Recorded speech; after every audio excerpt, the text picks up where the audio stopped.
নমস্কার, শর্মা স্পিক্স থেকে বলছি। শর্মা বন্দ্যোপাধ্যায়। ভবানীপুর নিয়ে আমরা একাধিক এপিসোড করেছি। ভবানীপুর থেকে প্রচুর ফোন আপনারা আমাদের কাছে করেন। একজন ভদ্রলোক তিনি আমাকে ফোন করছিলেন, বললেন যে দেখুন শর্মাবাবু, আমি একটি নির্দিষ্ট কারণে বহুদিনের জন্য আমি ভবানীপুরে আমার পৈতৃক বাড়িটা রেখে আমি বাইরে যাব ঠিক করেছিলাম একটি নির্দিষ্ট কারণে। কয়েক বছর আমি থাকবো না, মাঝে মধ্যে আসবো। তো আমি সিদ্ধান্ত নিয়েছিলাম আমার এক দূরাত্মীয় তাকে আমার বাড়িতে রেখে যাওয়ার। কোনো ভাড়া বাবদ তার কাছে কোনো অর্থ নিতাম না, কিন্তু তিনি ওখানে থাকবেন এবং তিনি প্র্যাকটিক্যালি কেয়ারটেকার হিসেবে থাকবেন। তারপরে তার নিজস্ব যেখানে থাকেন সেখানে বাড়িটা রেখে এখানে এসে থাকবেন এবং আমার কেয়ারটেকার হিসেবেও কাজ করবেন, আমার আত্মীয় হিসেবেও কাজ করবেন। বলুন শোনবাবু, অভিজ্ঞতা কী জানেন? আমি এই সিদ্ধান্ত নেওয়ার পর আমি লোকাল পুরো আত্মীয় স্বজন, পরিচিতজন, প্রতিবেশী সবাইকে জানিয়েছিলাম যে আমি থাকবো না 2-3 বছরের জন্য, এই সময়টা আমার আত্মীয় ওখানে থাকবেন। হঠাৎ একদিন সকালবেলা বলো 11টা নাগাদ বাড়িতে বেল। আপনি আছেন বাড়িতে? আমি বললাম হ্যাঁ বাড়িতে আছি, আমাদের কিছু কথা আছে। আপনি বাড়ি ভাড়া দিচ্ছেন? না আমি বাড়ি ভাড়া দিচ্ছি না। তো না, আপনি বাড়ি ভাড়া দিচ্ছেন। তো ভদ্রলোক বলছেন যে আমি বাড়ি ভাড়া দিচ্ছি না, তা আপনারা হঠাৎ এই কথা বলছেন কেন যে বাড়ি ভাড়া দিচ্ছেন? বললেন আমাদের কাছে খবর আছে আপনি বাড়ি ভাড়া দিচ্ছেন। আপনি বাড়ি ভাড়া দিলে আমাদের জানাতে হবে।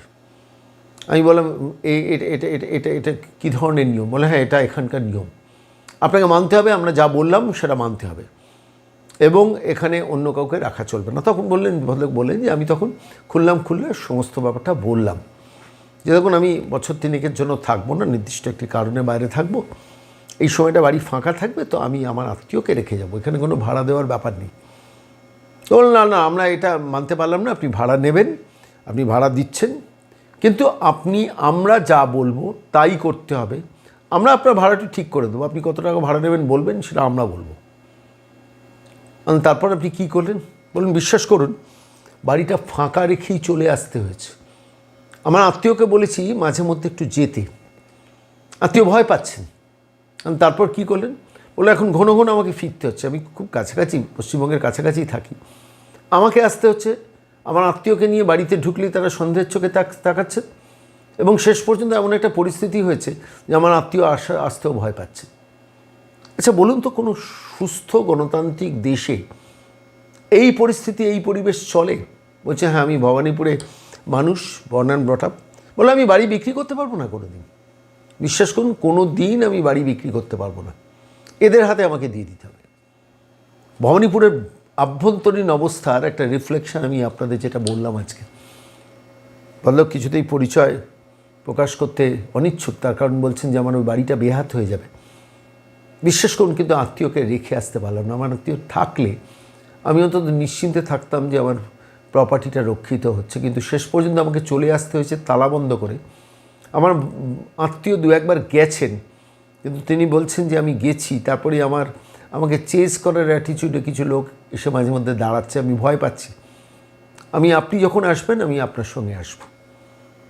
এই ভবানীপুর কি আপনি চাইছেন? আমি আপনাদের কাছে যারা এই প্রতিবেদন দেখছেন আমি তাদের কাছে বলছি, কেউ চাইছেন না, ভবানীপুরে কেউ চাইছেন না। সুষ্ঠু গণতান্ত্রিকভাবে ভোট হলে মমতা বন্দ্যোপাধ্যায় ব্যাপক মার্জিনে ভবানীপুরে হারতে চলেছেন। এটা বলার জন্য কোনো বিশেষজ্ঞ জ্যোতিষী হওয়ার দরকার নেই। Mood of the public temperament কিন্তু এটাই। শুধুমাত্র করে কমে খাওয়া সিন্ডিকেটের লোকজনকে নিয়ে ভবানীপুরটা চালাচ্ছেন মমতা বন্দ্যোপাধ্যায়, যেটা আবার ঘুরে দাঁড়ানোর জন্য প্রস্তুত। আমি আজকের এই প্রেক্ষিতে দাঁড়িয়ে সরাসরি ভবানীপুরে গ্রাউন্ড জিরোতে নিয়ে যাব, যেখানে দেখুন কিভাবে মানুষের সমর্থন কুড়িয়ে নিচ্ছেন ভবানীপুরে দাঁড়ানো মানুষটি শুভেন্দু অধিকারী। ভবানীপুরে তাহলে অঘটন ঘটবে, সময় বলবে, কিন্তু এই মুহূর্তে চলুন গ্রাউন্ড জিরোতে সরাসরি ভবানীপুরে পৌঁছে যাই।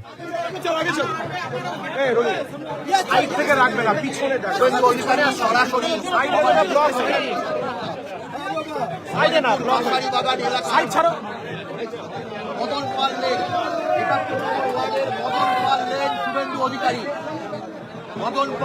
শুভেন্দু অধিকারী তিনি প্রচার চালাচ্ছেন। একদম প্রত্যেকটা বাড়িতে বাড়িতে গিয়ে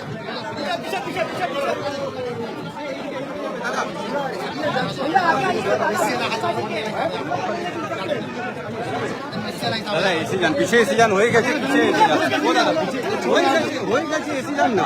আপনি দুটো নিন, ভালো করে নিন, ভালো করে নিন, ভালো করে নিন। মদন পার্লেনে এই পশু এলাকার সমস্ত ঘরে ঘরে গিয়ে রাস্তাঘাট এবং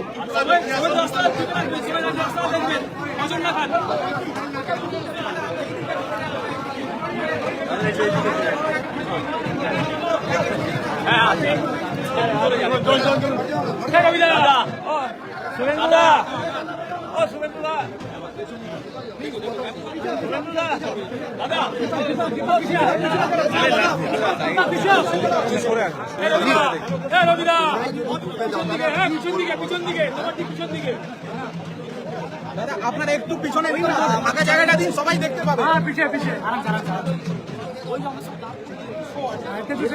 आराम से শুভেন্দুদা সোশ্যাল মিডিয়া নিজস্ব আমি বললাম আর ঠিক আছে এগুলো যেটা লাইভ লোকে না দেখতে পাবে।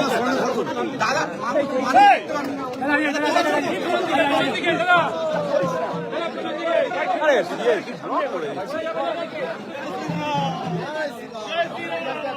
এই জমি জমি भैया भैया भैया साइड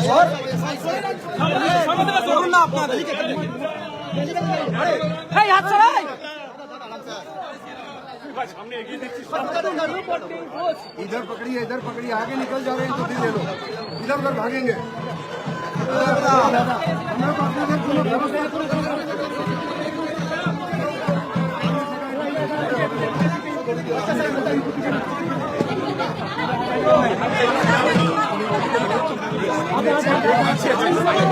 সব পিছনে যাবে একটু জায়গা দিন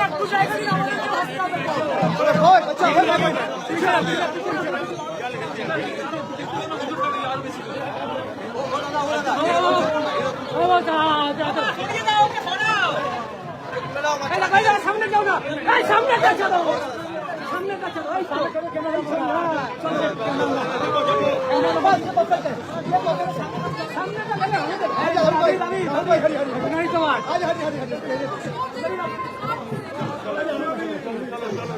আরে সামনে থেকে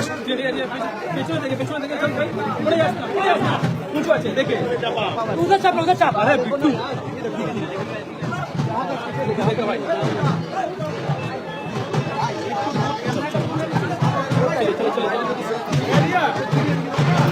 हीरो वापस आ गया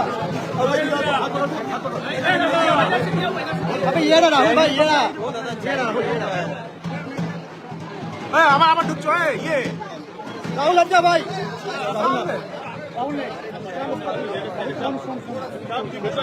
भाई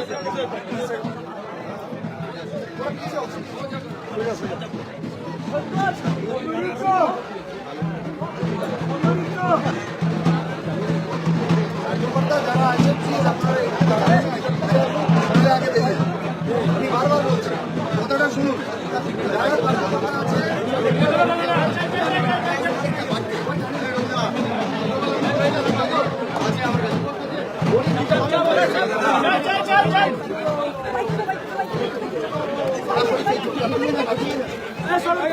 অধিকারী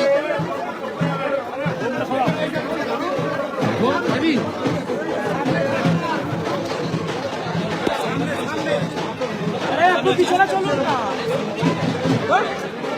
আপনারা পিছনে থাকুন আপনারা আগাবেন ओके ओके प्लीज आगे चलिए आगे अरे गैप पे बढ़ा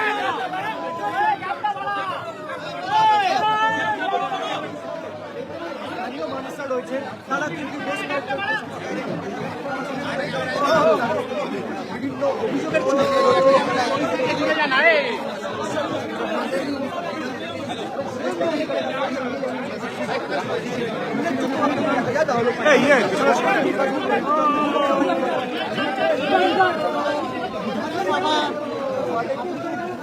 বিভিন্ন ফল করেছিল বিজেপি এবং সেটাকে তুলে ধরতে কিন্তু এই শুভেন্দু